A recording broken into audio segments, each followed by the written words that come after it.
उद्धव ठाकरेंनी दक्षिण मुंबईची जागा काँग्रेसला दिली। काही दिवसात ठाकरे गट काँग्रेसमध्ये विलीन होईल। नितेश राणेंची ठाकरे गटावर टीका, तर अरविंद सावंत आता खासदार राहणार नाहीत, राणेंचा टोला। मुंबई उपनगर जिल्हा नियोजन समितीच्या बैठकीत खडाजंगी। जिल्हा नियोजन समितीच्या बैठकीत पोलीस आयुक्त आणि पालिका आयुक्त हजर नसल्यानं आमदार असलम शेख आक्रमक। शरद पवार गटाच्या पदाधिकाऱ्यांमध्ये वाद। ईशान्य मुंबई लोकसभा मतदारसंघात पदाधिकाऱ्यांची बैठक संपल्यानंतर 2 गटात वाद। जितेंद्र आव्हाड आणि मुंबई अध्यक्ष राखी जाधव यांच्यासमोरच 2 गट भिडले। भाकपच्या शिष्टमंडळानं घेतली शरद पवारांची भेट। लोकसभा निवडणुकीसाठी राज्यातील इंडिया आघाडीतील घटक पक्षांची बैठक घेण्याची केली मागणी। शिर्डी आणि परभणी लोकसभा मतदारसंघावर भाकपचा दावा।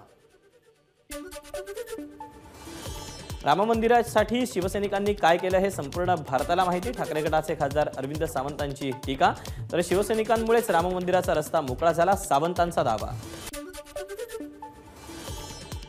मनोज जरांगे यांच्या विरोधात मुंबई उच्च न्यायालयात जनहित याचिका। 20 जानेवारीला मुंबईत आंदोलन करण्यासाठी परवानगी देऊ नये अशी याचिकेतून मागणी।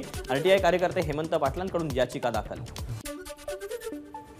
हिंमत असेल तर माझ्यावर कारवाई करा। जितेंद्र आव्हाडांचं अजित पवारांना आव्हान। अजित पवारांना जातीयवाद येत असेल तर तात्काळ माझ्यावर कारवाई करा, आव्हाडांचा इशारा।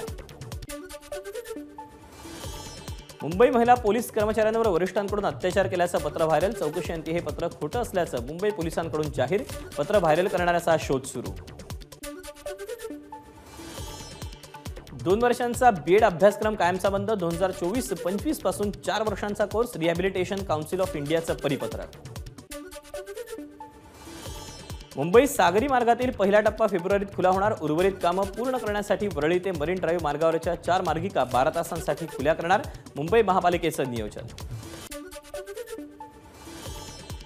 गिरणी कामगारांसाठी ठाणे आणि कल्याण व्यतिरिक्त मुंबई महानगरातही घरं। सर्व पात्र गिरणी कामगारांना घरं उपलब्ध करून देण्यासाठी राज्यात काही भूखंडाची म्हाडाकडून तपासणी।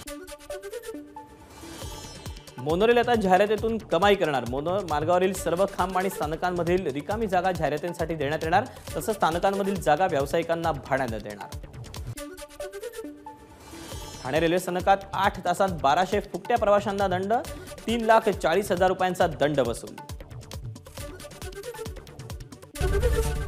एबीपी माझा, उघडा डोळे बघा नीट।